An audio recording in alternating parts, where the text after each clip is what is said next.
Welcome into Duval Daily, presented by GenJag.com. I'm Jordan DeLugo. Thanks so much for being here. Tuesday, August 5th. Jaguars Training Camp Practice number 10 in the books. Jags are now getting ready for Pittsburgh preseason, week 1 in Jacksonville, Saturday night, 7 p.m. These next 2 days coming up, Wednesday and Thursday, I think they're going to be really trying to get ready for that football game. But today, final practice of training camp that is open to the fans. So fans were out there. It was warm. It was hot. It was a good practice overall. Pads were back on. I think that there's a lot to get into with what happened on the field during this practice, and we're going to do that. So really appreciate y'all being here. If you enjoy the content, please like and subscribe. You can also check out genjag.com/shop, pick up some new Duval gear. It is the final day to pre-order our Duval football shirt. Again, check that out, genjag.com/shop. So Travis Hunter started the day in teal. He played on defense as well in team periods of practice. This was the first normal practice where he did that. He did that in the stadium scrimmage, the mock game on Friday night, but this was the first regular training camp practice where Hunter played both sides. And Liam Cohen talked after practice and said he's not necessarily going to play both sides every single day, but he will play both sides frequently moving forward. So that's where we're at with Travis Hunter and his kind of practice schedule moving along here into the preseason. Mason Smith was still off to the side, still working from, getting back from the active/PUP list onto the practice field. So he's moving well, hopeful that he can get back soon. No real word on what's up with Eric Armstead. They mentioned the back and he's working through it. Liam Cohen was asked about it. Said they signed Austin Johnson. Austin Johnson made a play in the run game today. Liam Cohen commented on that. Was happy to see Austin Johnson, who is wearing number 69, nice, be able to get out there and make a play against the run. And look, based on what I saw on tape, that's what I expected. Austin Johnson to be a very good run defender who can help the defense execute, help the defense be functional, help the defense be assignment sound, and free up some other guys as well. So I think you saw some of that from him today, which was good. But Eric Armstead, Liam Cohen wouldn't commit to Eric Armstead being ready for the regular season. He feels like he thinks he probably should be ready for the regular season, and he said he would hope that Armstead would know how to get himself ready. But it seems just kind of very vague as to what's going on there. Not a great situation, in my opinion. You're hopeful that on the positive side, it's just a veteran, not wanting to do a whole lot of training camp and he'll be ready for the regular season. On the negative side, it's like you're missing Eric Armstead, you're missing Mason Smith. Those two guys were supposed to be your two best interior pass rushers. What happens if neither of them are ready early on? Because Liam Cohen commented on it, like, they want him, Eric Armstead, to be ready for the full season. But he also said it's not like the end of the season is more important necessarily than the beginning of the season in terms of winning games week to week. You need to win games early on. So it's a fine balance they're trying to kind of a dance they're trying to play with making sure guys stay healthy. And that also goes into the decision about the preseason week 1. Are the starters going to play? Cohen said in LA, starters and second stringers didn't really play in the preseason. But last year in Tampa, he said some of those guys did get out there and play during the preseason. So he has an important decision to make regarding how that's going to go this preseason week 1, and he has not decided yet. But again, it's that balance. It's finding that ability to get guys reps while also, minimizing the risk of injury and hopefully avoiding injury.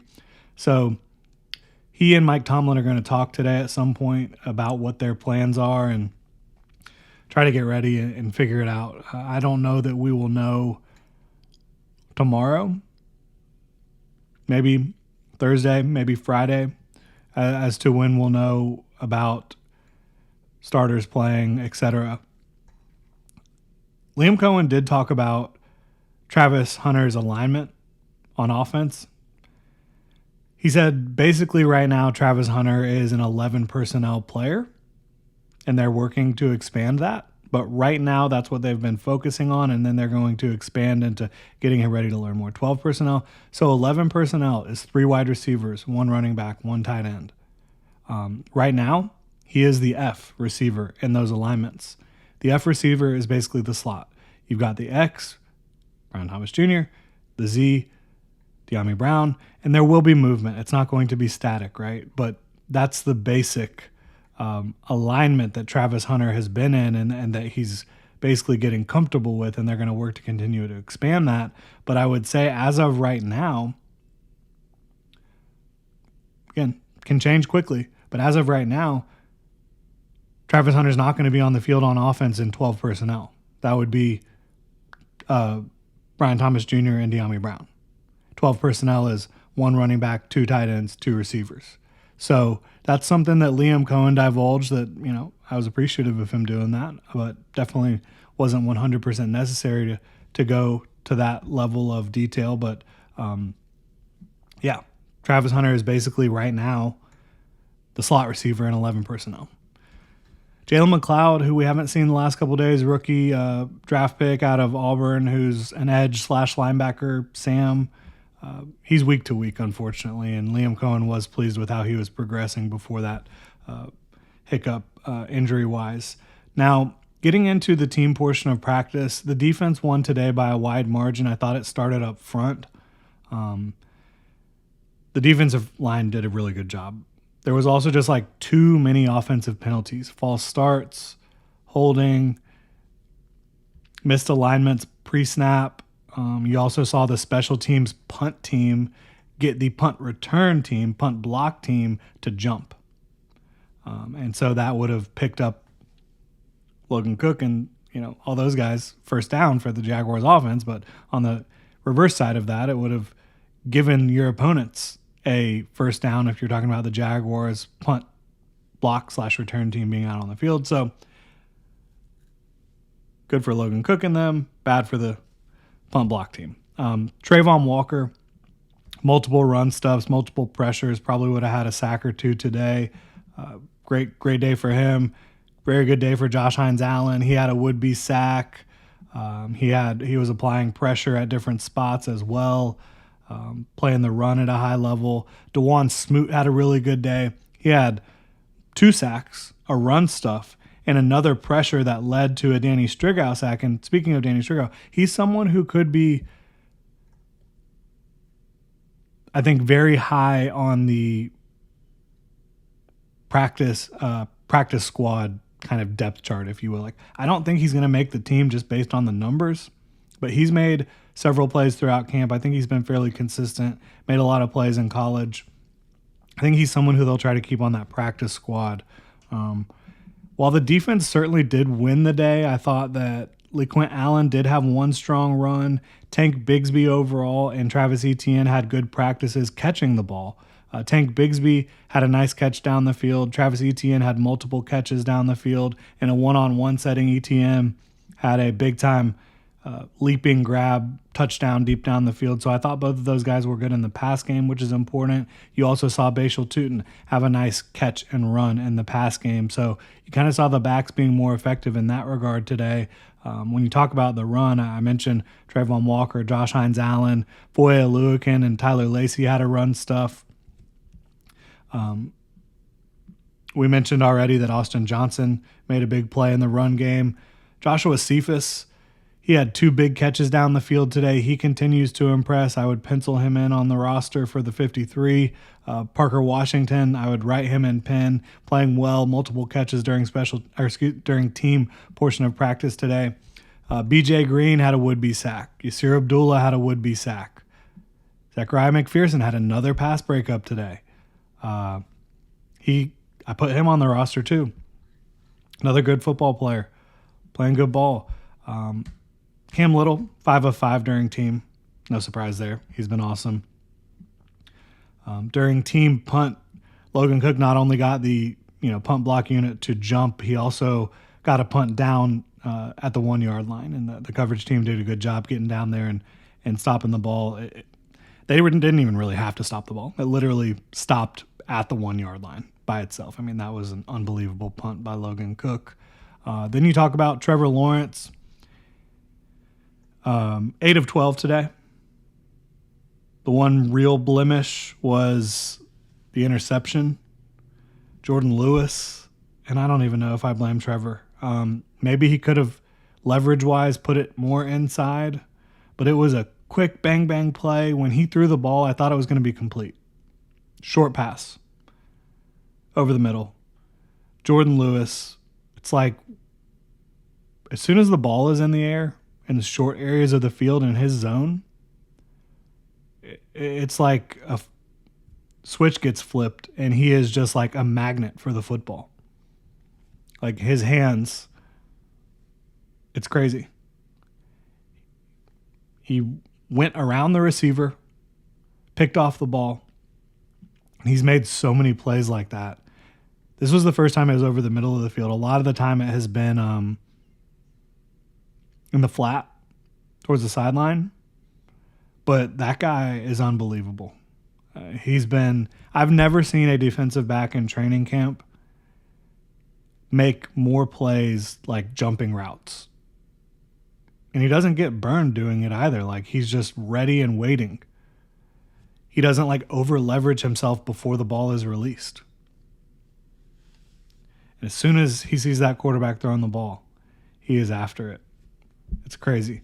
But Lawrence started off 11 on 11 with a big throw to Tank Bigsby down the field, got behind Andrew Wingard, completed his next pass to Hunter Long for a medium gain, completed his next pass deep down the field. Then he fell to 3 of 4. He was slightly behind Brian Thomas Jr. over the middle on that throw, but Brian Thomas Jr. grabbed it. It wasn't like way behind him. It was just slightly behind him. Grabbed it, kind of pulled it in, but then Eric Murray ripped it out. So that was a really good play by Eric Murray. Got to 4 of 5 with a nice completion to Britton Strange short. Then fell to 4 of 6 with the Jordan Lewis interception. Completed a pass short to Travis Etienne, but it would have been a good gainer. There were blockers out in front. He then got sacked by Josh Hines-Allen. Fell to 5 of 8, took a deep shot to Travis Hunter, but Tyson Campbell was just in perfect position, and there was no chance for Hunter to go get the ball. 6 of 9 on the next one, and 7 of 10. Completed 2 straight passes to Travis Hunter. So you do see them connecting a good bit. Then got to 8 of 11, completion to Brian Thomas Jr., Final throw of the day was a deep ball to De'Ami Brown where there was just a little bit too much on it. De'Ami Brown did get behind Tyson Campbell. Very impressive for anybody to be getting behind Tyson Campbell the way he's been practicing and playing so far throughout training camp. So overall, again, I think the defense brought more intensity and more energy today, and Trevor Lawrence said as much. Liam Cohen said they got to clean up the penalties. That's the one thing, discipline is what he wants cleaned up over the next couple of days as they get ready for Pittsburgh. Trevor Lawrence talked about bringing more energy. The entire offense needs to do that. Travis Hunter, it just feels like when he's on offense, there's more energy. When he's not on offense, there's less energy. And that's not a question of correlation or causation. It is causation. Travis Hunter brings the juice, brings the energy. The Jaguars need him on offense badly, in my opinion. So that's where we're at. Trevor Lawrence, again, 8 of 12 today, no touchdown passes, 1 interception. Overall, another solid outing. Anytime you're 8 of 12, that's pretty good. The interception, hard to blame him for it. Again, when it was released, I thought it was going to be a completion. It's an amazing play by Jordan Lewis. So Lawrence being 8 of 12, that gets him to 106 plus 8 is 114. 162 plus 12 is 178. So he's 114 and 178, 16 touchdowns, 4 interceptions, 7 drops, 1 turnover-worthy play. Let's see, what is 114 over 178?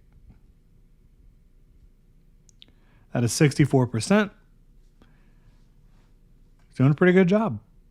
Cannot complain about how Trevor Lawrence has performed so far. He's working just on progressing in the knowledge of the offense. When he gets to the line of scrimmage, being able to get to the right checks, the right reads, working that footwork, Having in the shotgun, having the left foot forward instead of the right, making sure that his feet are always in a place for him to be able to get a clean throw off, depending on where the progression is taking him, all that stuff. So I'm encouraged by where we're at right now from a Trevor Lawrence offense standpoint.